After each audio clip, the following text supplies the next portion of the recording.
Hey everybody, Ronnie here. My last day at home, going back on the road tomorrow. So I thought I would do a quick video. Um, I've gotten lots of questions and comments, so I thought I'd go ahead and answer a few of those real quick. The first one is from Richard McDonald. I went there too, and I worked there 3 weeks and lost my ass. I even got a 2023 International LT, but it was trashed by the driver before me. I'm telling you now, drivers run. Okay, well, that can happen. Okay, it's unfortunate when that does. The best thing I can say is, the best advice I can give is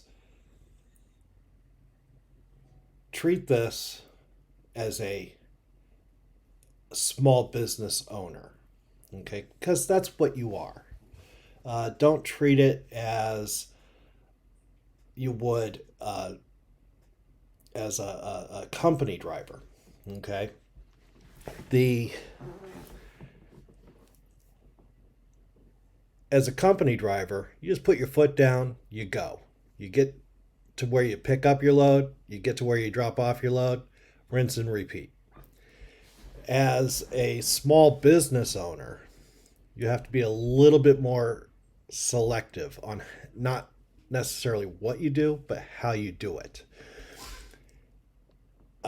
Number one, our biggest fuel expense, or our biggest expense, is fuel, and that is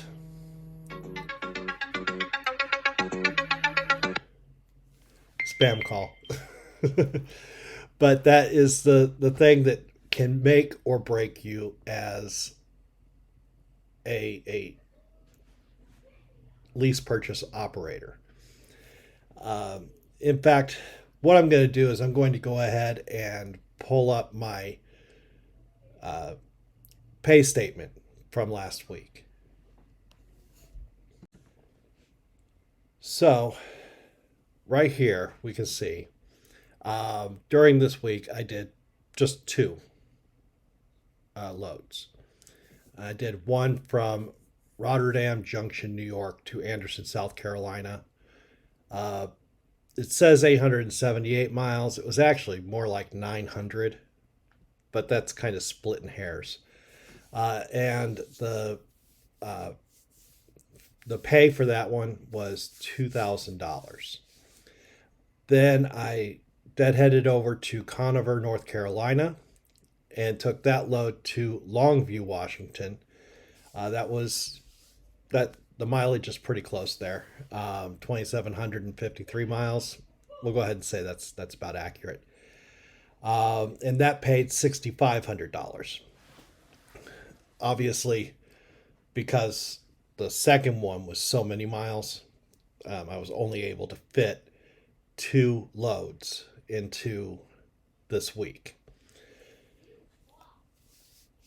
After Super Ego took their 12%, I was left with $1,760 and $5,720. So out of the $8,500 total gross, my gross was $7,480. I had some deductions. There were a couple of extra ones. The two on the bottom of the deductions there are from repairs that I needed to have done. These were out on the road repairs, had to do with tires. So when you have to have a tire repaired, there's really nothing for it. Okay. Um, there, it's just going to cost. Okay. So, uh, this particular week, last week, my deductions were $2,125. Um, On the fuel card, I did use the fuel card a few times. Uh, the total on that was $1,316.85. So the amount that was deposited into my business's bank account was $4,038.15. I did actually use a little bit more fuel than that, and the actual about 500 more dollars. So my actual fuel usage was more like $1,800, and the amount that I actually netted after all expenses was closer to $3,500. But that is what a pay statement looks like. And that's, in fact, my last pay statement, the one that I got last Friday.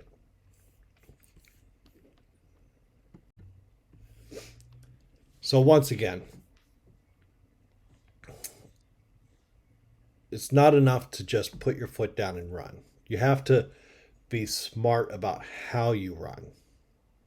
Okay? My truck never goes above 65 miles per hour. I fuel as cheaply as possible. Okay? And I do have other expenses to come up. Okay? I do have repairs. Okay? Everybody does. Super Ego will be happy to take care of those repairs for you up front and then charge you a little bit each week after. So another question. This is from my Christmas Eve video. Scott Tucker, you say, I remember once something similar happened to me when my kid was younger. I broke down just before Easter. I had promised my kids I'd be home and go Easter egg hunting, and I couldn't miss that. So 2 days before Easter, I said, screw it, and I got on a plane and flew home for the day, and then flew right back. The shop had my keys, and when I got back, my truck was almost done. That's fantastic. When I broke down just before Christmas, I did call my wife. We took a few moments, discussed the pros and cons, and decided that we expected the truck to be done pretty quickly and that I would be able to get home. I was kind of on my way home anyway. So we decided to just go ahead and put Christmas off a few days and celebrate it then. The kids still had Christmas, on Christmas. We just decided we'd have a second little Christmas for me when I got back. And it worked out. It was a little bit longer getting back than I expected, but we got it handled.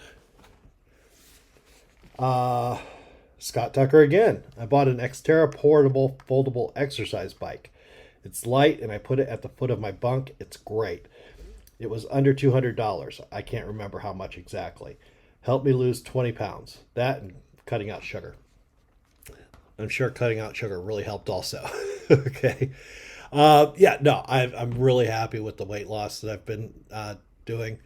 I don't bike. Okay, so there is that. But that is a great idea. Okay, get a little bike, ride it around the truck stops. Okay, ride it. In the neighborhoods near the truck stops. That's a great way of exercising. Something else that I do is I park as far away from the truck stop as I can. That way, every time I have to get up and go to the bathroom, I have to walk all the way from where I'm parked to the truck stop and then all the way back. And I've really cut down on my caloric intake. Okay, a lot. Not like starving. Okay, I'm not going to do that. But I was able to drop my caloric intake, and with the extra exercise that I put in, I've actually managed to lose a pretty good amount of weight. And thank you very much. Next up, Igor. Hello, Ronnie. Savings are really great, but aren't you kind of hesitant to pump fuel on those second tier fuel stations? By the way, can you get those savings on mudflap at pilots or TAs? No. Well, there's a whole bunch of no to this. Okay. Number one, no, I'm not afraid to pump at the second tier fuel stations, what I call mom and pop fuel stations. They're actually just fine. In fact, one that I use a lot is Sap Brothers. Okay, and Sap Brothers is in no way a small fuel station chain. Uh, I don't have a problem using the mom and pops though. They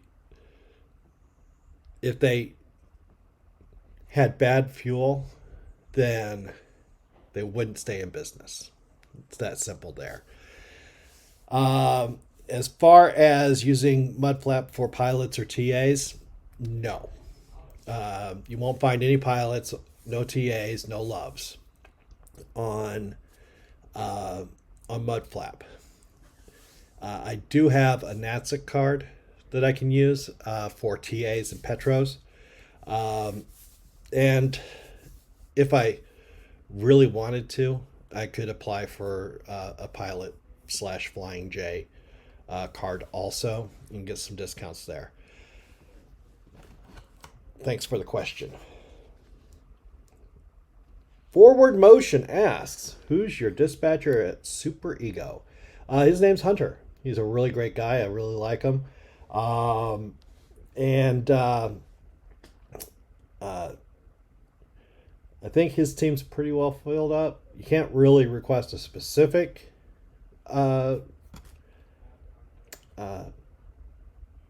dispatcher, but if for some reason you and your dispatcher are not gelling at Super Ego, you can ask to be switched to a different dispatcher.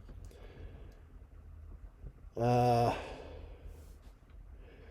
Quinton, aren't they getting sued for stealing from drivers? Skimming off the rate cons. I haven't heard anything good about them. Well, that's really sad. I'm sure that you've seen some of my videos. If you're putting questions here, and I generally am fairly positive about Super Ego. They're not perfect, and I will never ever say that. Okay. However, I think there's some kind of lawsuit going on out there. Okay. Unfortunately, here in America, we can sue anybody for anything at any time. There's nothing to stop us. The lawyers, as it turns out, get paid regardless. As far as the skimming off the rate cons thing, I see every rate con, and they never take anything other than the 12% that we have agreed to.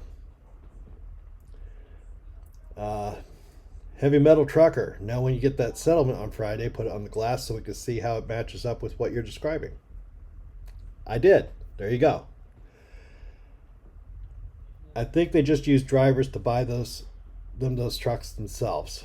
Truck that's 350 to 600 a week means you cannot take more than 3 days off.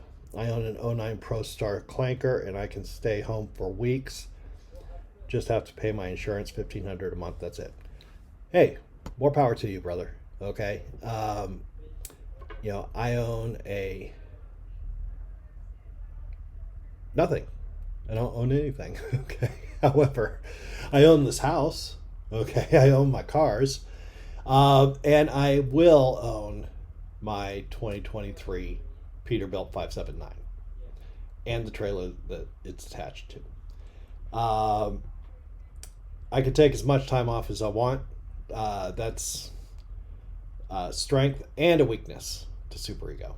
Okay. I intended to get back on the road today. I had a few extra things I needed to do that I couldn't get done over the weekend.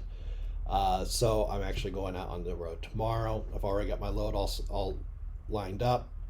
I'm going from Tacoma, Washington over to Fargo, North Carolina. And it's like 1,400 miles, and it's paying, I think it was 20 2,800, right about that. Um, so uh, the fact is, when you want to go home, you just tell your dispatcher, he sends you home, get you a load going home. We're close to it anyway. I live a little bit out in the country, so not you can't get me straight home. um, and then you stay home as long as you want. Okay, that's kind of the downside, though. Okay, no one's going to be down, jumping up and down your ass to get you to get back out on the road. So, uh, if you stay home too much, then it's going to hurt you. Okay, that's the other half of being successful as a lease operator at Super Ego. You have to have the work ethic to get out there and get the running done. When you do that, then you can earn the money so that you can afford to stay home for a little bit every once in a while. Mark Ely, what kind of fuel discounts do you get? And does Super Ego go to Canada?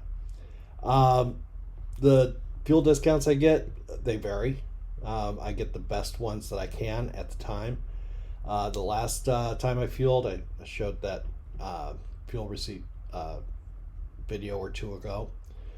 I saved 98 cents a gallon, about $130 on that fueling. Sometimes the savings are less.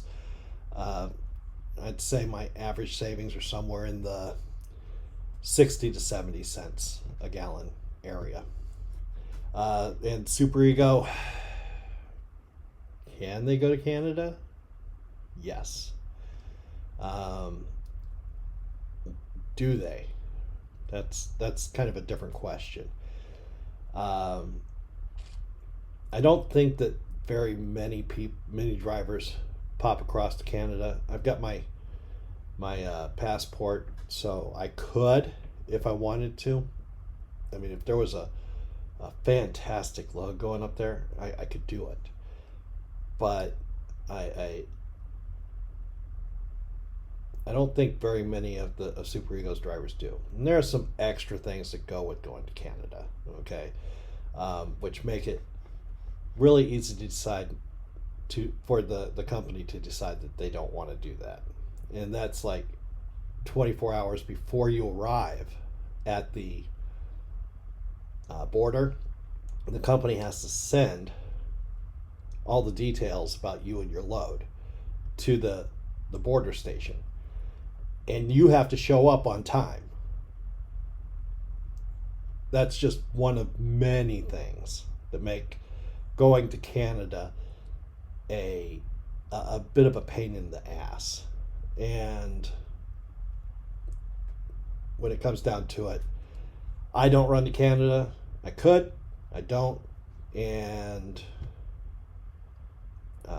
but I would say ask your recruiter and see what they say.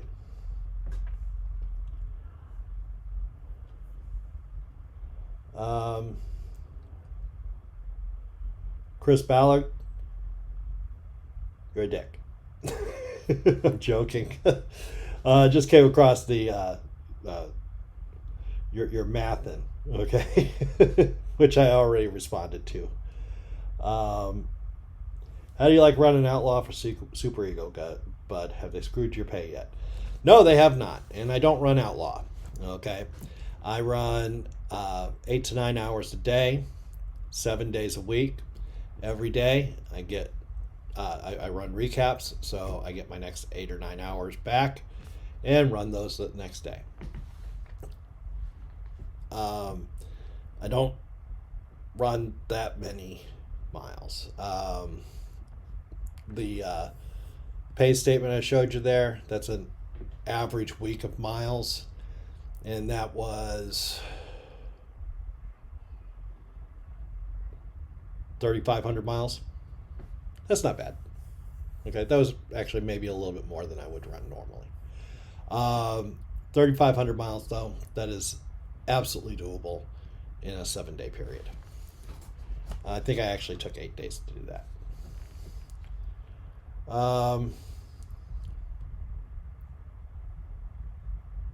And I think that that's pretty much getting pretty much caught up there with questions. If you have any more questions, put them in the comments. I will be more than happy to answer them. I read every single comment. And when the new videos come out, do those also. If you have any interest in joining Super Ego, or you have any questions that you'd like to personally ask me, give me a call. My number is right there, and I'll also put it in the description down below. Have a great day, and I will talk to you next time.